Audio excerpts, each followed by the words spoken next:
Άντε ρε, και άρχισες. Σιγά μωρέ, πώς κάνεις για 5 λεπτάκια τώρα.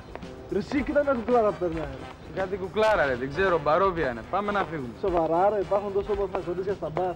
Μην της δίνεις σημασία. Τι δουλειά έχουμε με τις μπαρόβιες.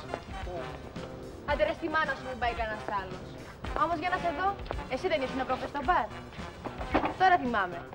Μέχρι προτάσεις γάμου είχαμε τότε. Τώρα τι έγινε ρε μάγκα, στο φως της ημέρας δεν σου κάνουμε. Αλλά δεν φταίς εσύ, εγώ φταίω που δεν σ' άφησα να φύγεις από εκεί μέσα, τα μπήκε ψύχρεμος. Σε λυπήθηκα, είπα φτωχό μου φαίνεται το καημένο, μπορεί αύριο να μην έχει να φάει. Καλά μωρέ, δεν σε είπαμε και πρόστιχη. Αυτό μας έλειπε ρε βλάκα. Επειδή ήπιαμε 2 ποτά μαζί, νόμιζες να μας πάρεις κιόλας.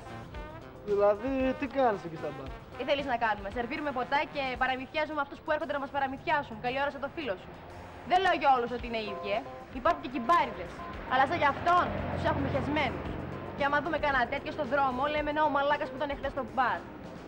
Συγγνώμη, δεν ήθελα να σε δείξω με αυτό που είπα. Για αυτές τις μέρες θα περάσω από το μπαρ να πιούμε και ένα ποτό.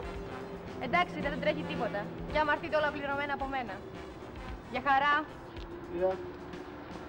Όταν θα πας στο μπαρ, να με πεις και εμένα, δεν έχω ξαναπάει. Πάμε να φύγουμε τώρα και μόλις πάω θα σε ειδοποιήσω.